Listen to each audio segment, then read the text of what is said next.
Fox 17 News investigates the case of a man sitting on Tennessee's death row for 32 years after being convicted of a double murder in the foothills of the Smoky Mountains. There is new evidence raising questions, serious questions, some say, about Gary Sutton's guilt.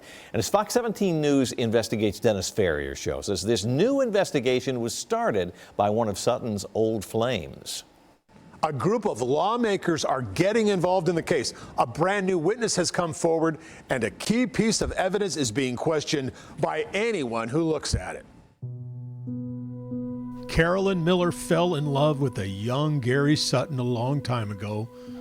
His conviction and time ended their relationship. But years later, on a chance phone call, old feelings came up.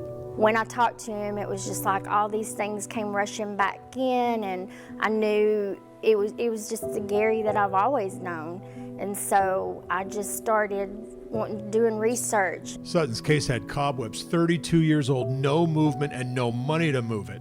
His brother said the family did everything they could. Well, I tried to help him all I could, but every time, every door I'd open, it would close. Every door open and close. We get lawyers, we spend every dime we had. My daddy spent every dime he had. Carolyn decided to spend her time and money to try to prove Sutton's innocence. And so she hired Nashville private detective Heather Cohen to reinvestigate the case. Cohen's investigation brought out all kinds of new discovery. At the root of this whole story, it is a love story. It's a story of a woman that never stopped loving a man who was convicted for a crime that he didn't commit, and so she just set out to prove his innocence, and that's where I come in. Tommy Griffin was found shot to death near this creek in the foothills of the Smoky Mountains. His sister Connie was found burned alive in her car the next county over. But first, Tommy Griffin. Next to his body, 2 shotgun shells, perfectly side by side like a Roman numeral 2. Those shells were linked to shells found at Gary Sutton's uncle's home.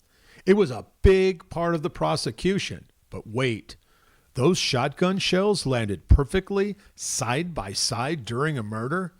That is so unlikely. People with no connection to the case are asking questions. Longtime Lawrence County Mayor T.R. Williams. It looked like somebody planted them. They're side by side. I'm an old country boy. I've owned a shotgun. I've shotgun. Shells don't project out of a shotgun and fall side by side. That never happens. State Senator Paige Wally says there is too much evidence to not reconsider. I just wanted to make sure that if we're going to have someone pay that kind of price for a crime, that we ought to darn well be sure they're the ones that did it. And there seems to be enough evidence to me to warrant another look. State Senator Wally, State Representatives Doggett and Capley, along with County Mayor Williams, wrote a letter to Governor Lee asking for a stay of execution pending a review of the case. This all after a 2-hour meeting with Detective Cohen. In that meeting, they discovered there's a new witness, Tina Hartman, who we found in Kentucky, finally ready to tell her story. What a story. Hartman's throat was cut in a campground shower. This man, Lester Johnson, was charged with attempted murder and aggravated assault. The 2 dead people were witnesses in this case against Lester Johnson. When Connie and Tommy didn't show, and I could see the alarm on my attorney's faces and the whispering and I knew it was even more serious. Lester Johnson walked from those charges. The 2 witnesses who never testified against him, Tommy Griffin and Connie Branham, were murdered. He gets out on February the 21st, 1992. That afternoon, Tommy Griffin went missing. Hartman says her family was also threatened. They called my grandmother after shooting up her house and burning her barn.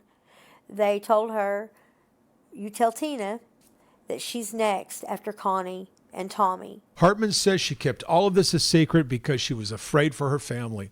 Gary deserves his life back. He's probably going to be mad that it took me 30 years to do it. But I had a family to protect. And most of those people are dead now. And I feel like it's now or never for Gary. And keep in mind, Tommy Griffin and Gary Sutton were best friends with no history of conflict. Even the prosecution admitted at trial Gary Sutton did not have a motive. Even further, They admitted they had no evidence against Gary Sutton, that if they tried him by himself, they had no case. The district attorney stood up and he said, Your Honor, he said, this would be a nightmare if you done that. He said, because if you do, we'll have to let Mr. Sutton go. 2 more key witnesses in that trial say their testimony was manipulated. Yes, we have another story. You'll see that next Monday. I'm Dennis Ferrier, Fox 17 News, your Code Red station.